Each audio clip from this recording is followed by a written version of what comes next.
بے غیرتی کا نام انہوں نے صوفیزم رکھا ہوا ہے۔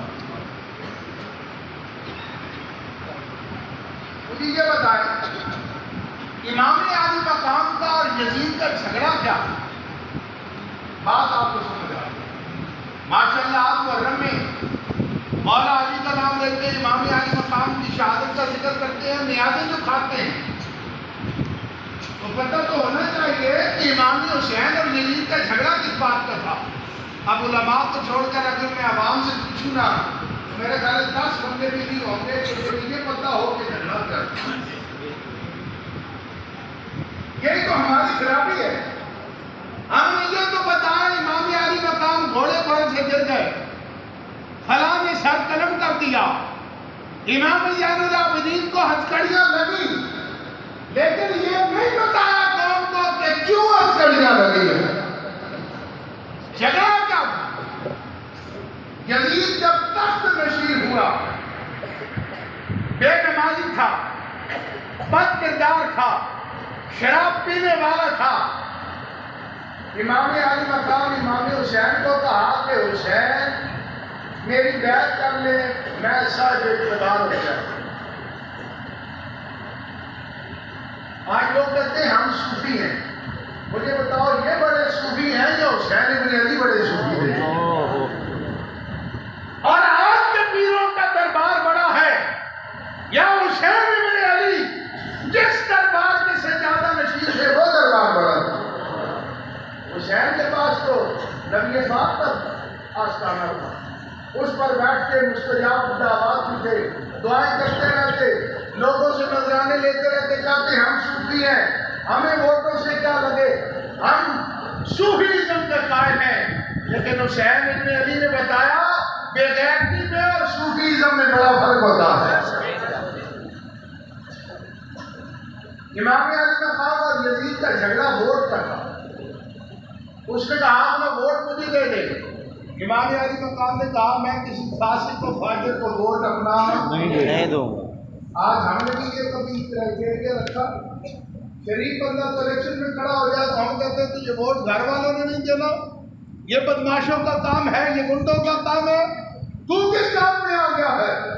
لیکن حسین بن علی نے بتایا کہ لوگوں بدتنی کہلوانا آسان ہے، بننا مشکل کا ہوتا ہے۔ آپ نے ووٹ نہیں دی، آج لوگ نون لیگ والے ووٹ کی عزت کی بات کر رہے ہیں، لیکن ووٹ کی عزت کی بات 1400 سال پہلے حسین ابن علی نے کی ہے۔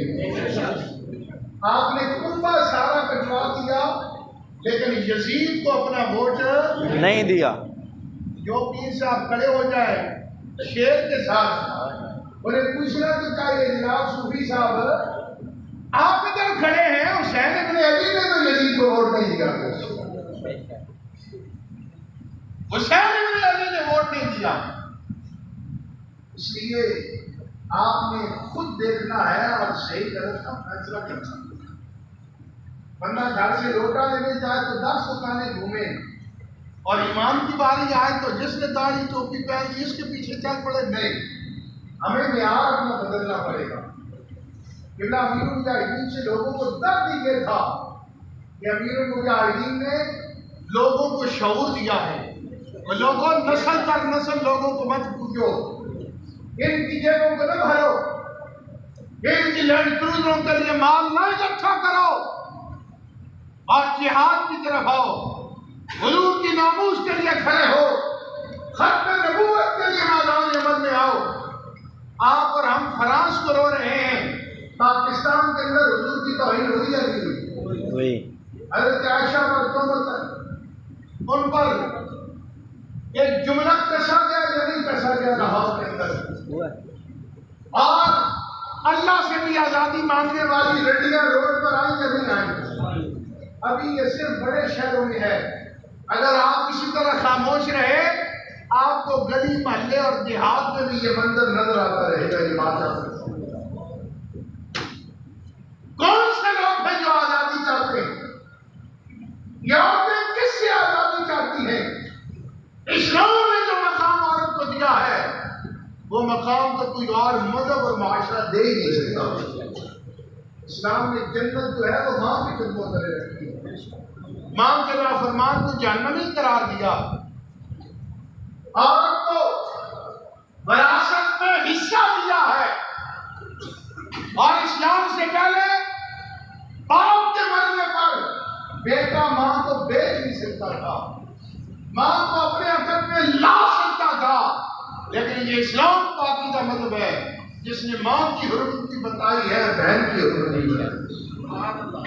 آج ہم پہ بہن کی طرف جانے کو جدت پسندی سمجھتے ہیں اور یہ سمجھتے ہیں کہ ترقی کا یہ راستہ ہے۔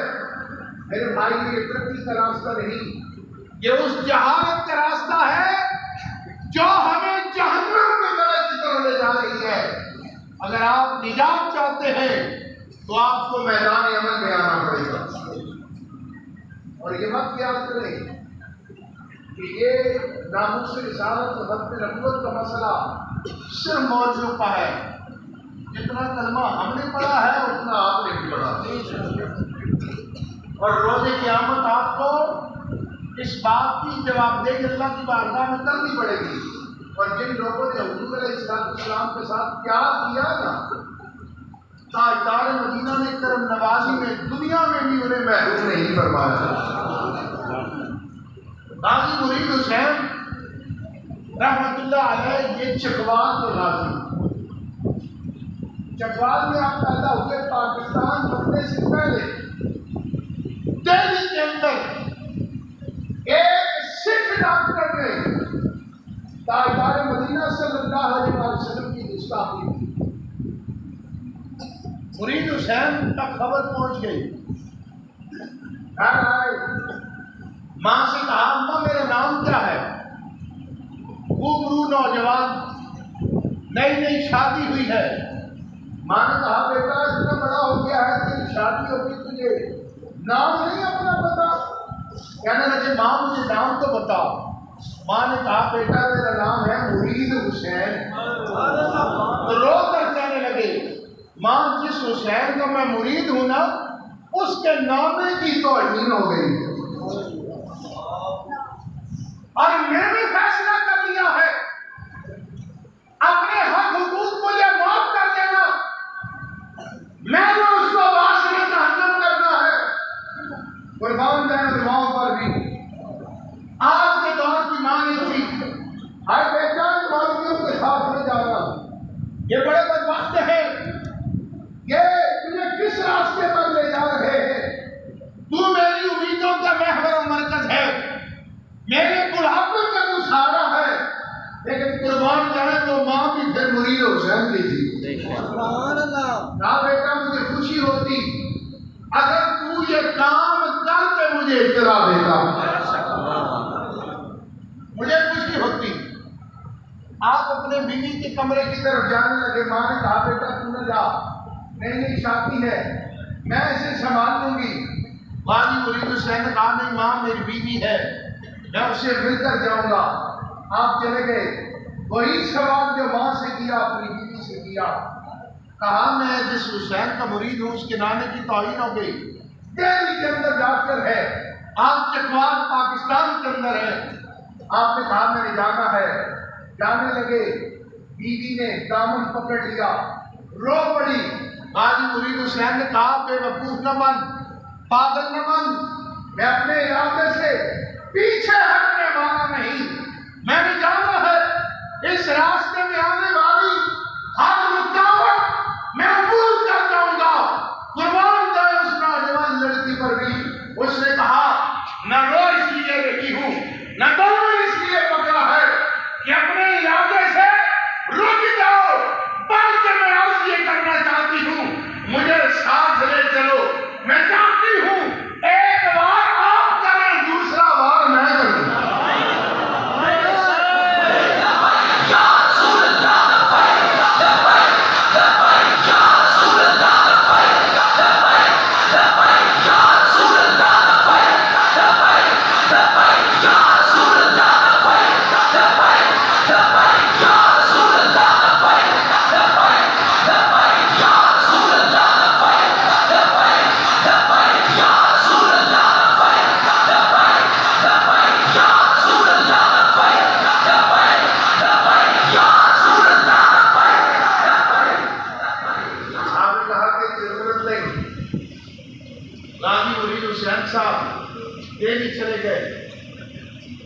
ڈاکٹر کا پتہ کیا، لوگوں نے کہا وہ تو یہاں سے چلا گیا ہے۔ غازی صاحب نے اس سکھ کو ڈھونڈ لیا۔ اس سکھ ڈاکٹر کی بیوی کہتی ہے کہ میں نے دیکھا کہ میرے شوہر دن کے ٹائم پر سین میں لیٹا ہوا ہے، ایک شخص داخل ہوا، قربان جانا پھر حضور کے غلاموں پر آپ نے سوتے ہوئے حملہ نہیں کیا۔ کہتی میں نے دیکھا نوجوان آیا، اس نے ٹھوکر ماری، انہوں نے کہا اٹھا محمد عربی کا غلام آ گیا۔ میں نے دیکھا کہ میرے شاہ نے خنجر ضرور نکالا، لیکن لمحے میں نے اسے تڑپتے ہوئے دیکھا ہے۔ شوق پڑ گیا، لوگوں نے پکڑ لیا، پولیس آ گئی، گرفتار ہو گئے۔ پولیس والوں نے پوچھا غازی یہ تو بتا تجھے سکھ کا پتہ کس نے بتایا؟ آج کے دور میں تیزی سے بھاگا ہے۔ سنو پھر غازی نے کیا جواب دیا۔ غازی نے کہا اللہ کی قسم اس کی شکل اور اس کا پتہ تاجدار مدینہ نے خود مجھے ارشاد کیا۔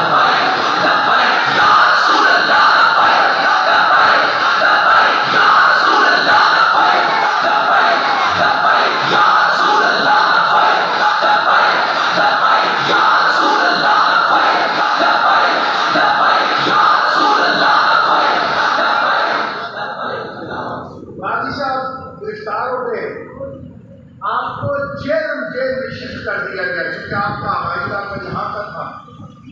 قائد محمد علی جناح بھی آپ کے وکیلوں میں شامل ہیں۔ لوگ اکٹھے ہو گئے، انہوں نے کہا خوب بڑوں نوجوان اور بڑا عظیم کام کیا ہے، اس کو رہا کروایا جائے۔ وکیلوں نے کہا ایک ہی طریقہ ہے، غازی کو کہو کہ یہ بیان دے دے جج کے سامنے کہ جب میں نے یہ سنا کہ میرے نبی پاک کی توہین ہوئی تو میں اتنے جذبات میں آ گیا کہ مجھے ہوش ہی نہیں رہی اور میں نے اسے قتل کر دیا ہے۔ دوست یاد چلے گئے جیل میں، غازی یہ بیان دے دے تیری جان بچ جائے گی، قربان جائے غازی پر۔ اس نے کہا پاگلو میں سمجھتا ہوں ہوش ہی اسی دن آیا ہے جس دن میں نے اس کو قتل کر دیا۔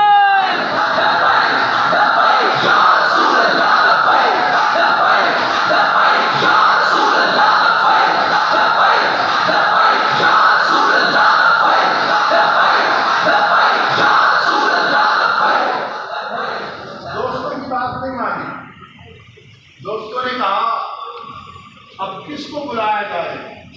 لوگوں نے کہا ماں سے بڑا پیار کرنے والا ہے، ماں کا بڑا وفادار ہے، ماں کو پیار کرو۔ وہ جیل میں آئے اور یہ بیان بدل دے۔ ماں آئی غازی صاحب کو ملنے کے لیے۔ جب آمنا سامنا ہوا تو غازی صاحب بول اٹھے، کہا ماں ایک سوال کے علاوہ ہر بات تو کر سکتی ہے۔ جو بات تو کہنے آئی ہے نا وہ مجھے نہیں کہنا، میں نے وہ تیری بات نہیں ماننی۔ ماں واپس چلی گئی۔ لوگوں نے کہا ماں میرا دھوکہ ہے، آپ کیا کریں؟ سب نے مشورہ کیا۔ انہوں نے کہا یہ پیر کا بڑا پکا مرید ہے، اس کے پیر کو بلا کر لے آؤ، اس کے پیر کو لاؤ۔ پرانا دور ہے، پیر صاحب کو وقت چلا گیا، جناب آپ کا مرید ہے، آپ نے پانی فرمائے گیان بدل دے، اسلام کا بڑا کام ہو سکتا ہے، بڑا مجاہد ہے وہ۔ پیر صاحب کو پالکی میں بٹھا کر لائے۔ جب پیر صاحب جیل کے اندر داخل ہوئے، آواز لگائی اپنے مرید کو، مرید نصرت۔ آج کل تو پیر صاحب کو پتہ چل رہا ہے آپ کے مرید نے ریلی میں شہید ہوا ہے اور اس پر کوئی یار ہو گیا، ہوتا نہیں کہتے دروازہ بند کر دو، ہمارا اس سے تعلق نہیں پڑے گی،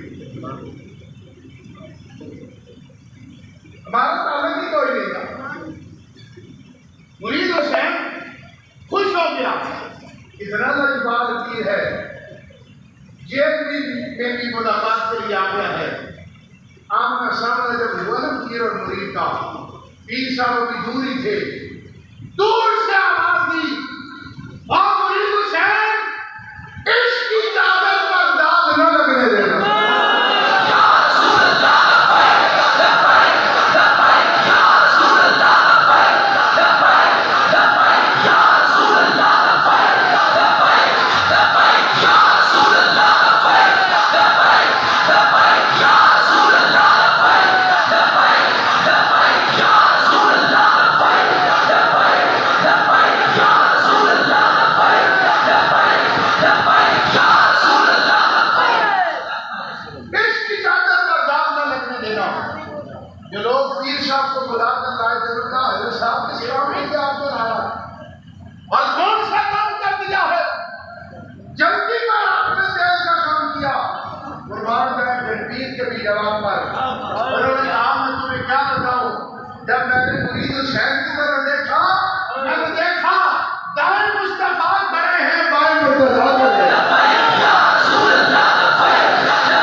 دائیں بائیں مولا علی اور حضور کھڑے ہوں اور میں اسے کہوں اپنا بیان بدل نہیں کیسے ہو سکتا؟ حضور علیہ السلام نے ہمیشہ اپنے غلاموں پر کرنے والے، لیکن بات یہ ہے صرف کھڑے ہونے کی ضرورت ہے۔ غلام مجاہدین پر کرم نوازی نہیں ہوئی، کرم نوازی نہیں ہوئی۔ ممتاز قادری کو لوگ ایک معمولی کانسٹیبل سمجھتے تھے، اور ایجنسی والے بھی کرتے ہیں، ہم رپورٹیں نہیں کر دیتے تھے 5-10 ہزار سے زیادہ بندہ اس کی بیان میں نہیں آ سکتا، کوئی نہیں نکلتا، آپ پھانسی لگا دیں۔ اور غلام مجاہدین کے بارے میں کرتے تھے، سارے مولوی اس کے خلاف ہے، یہ بڑی گالیاں دیتا ہے، بڑی سخت باتیں کرنے والا ہے، لیکن قربان جائیں مالکوں نے بتایا ہے کام ہمارا کرے، ہم کیسے آسرا پھر چھوڑ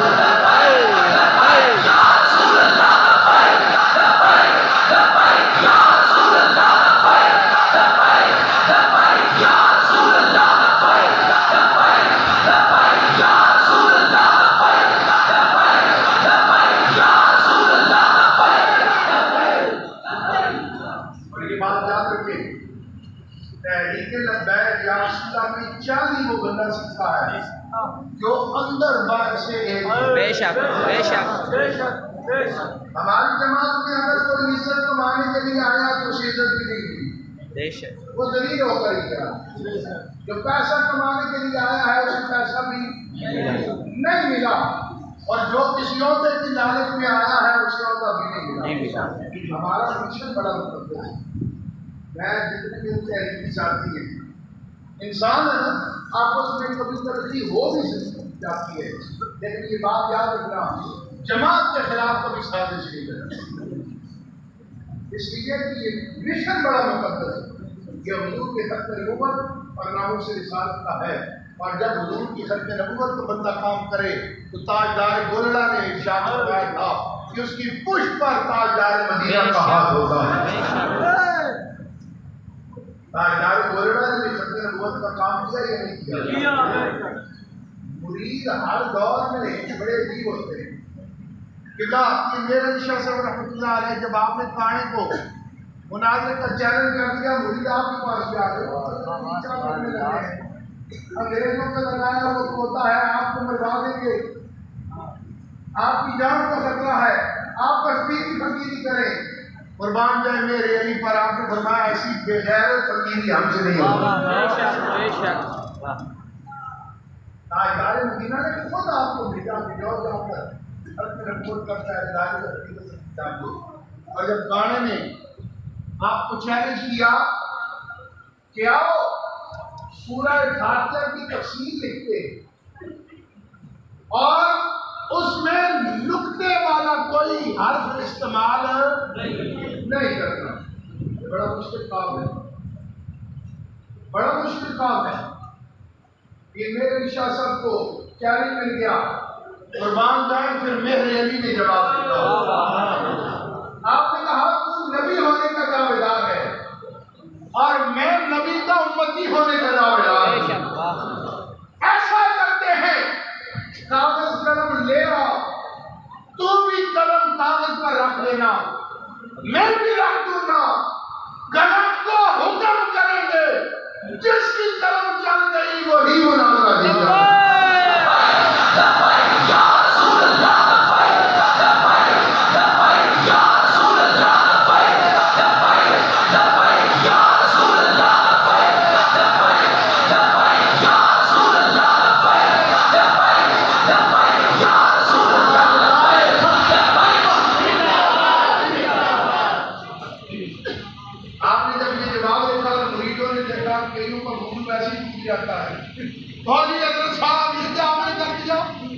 کیوں مروانے لگے ہیں اتنا بڑا دعویٰ؟ قربان جائیں میرے علی کے جواب کا آپ نے کہا یہ میرا دعویٰ نہیں، یہ مالکوں کا حکم ہے۔ انہوں نے کہا میرے علی قلم کو حکم کرنا تیرا کام ہے، اسے چلانا ہمارا کام ہے، حکم تمہیں کرنا ہے، چلائیں گے ہم۔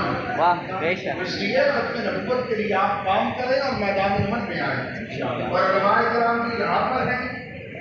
سب سے ہماری کمزوری یہ ہوتی ہے ہم اپنے علاقے میں ووٹ مانگتے رہتے ہیں، مانگتے پہلے اس طرف آ جاتے ہیں، مساجد میں کیونکہ کمیٹیوں پر بھی مختلف قسم کے لوگ ہوتے ہیں، آپ کو ممبر تک تحریک کا کام کرنے سے یہ روک سکتے ہیں نا، مسجد کے باہر تو نہیں روک سکتے. آپ ممبر پہ نہ سکتے، مسجد کے باہر آپ کو قانوناً آئینی طور پر شرعی طور پر حق حاصل ہے. ہم نے کبھی مسجد میں آنے والی مقتدی کو پوچھا ہے انہوں نے پی ٹی آئی کو کیوں ووٹ دیا، نون لیگ کو کیوں دیا، پیپلز پارٹی کو کیوں دیا؟ اسلام کا حق ہے، خطیب کا بھی حق ہے، جس جماعت کو مرضی ہے ووٹ دے. نصائحت کی، نشیروں کی، نذیروں کی ضرورت ہے، وطن کو اب محمد کے فقیروں کی ضرورت ہے.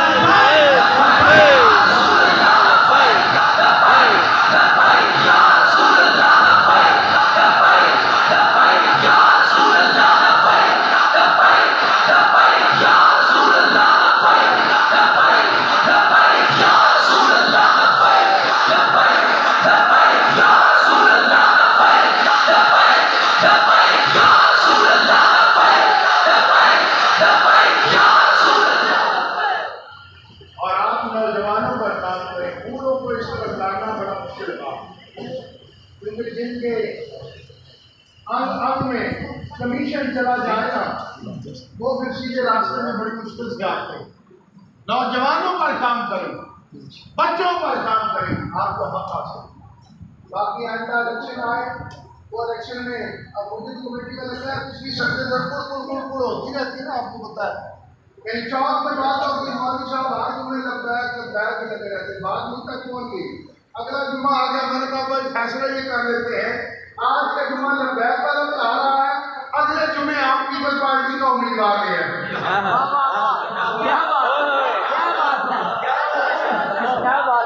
خطبہ بھی وہ دے، تقریر بھی وہ کرے، نماز بھی وہ پڑھائے، ہم آپ کو دیکھتے ہیں.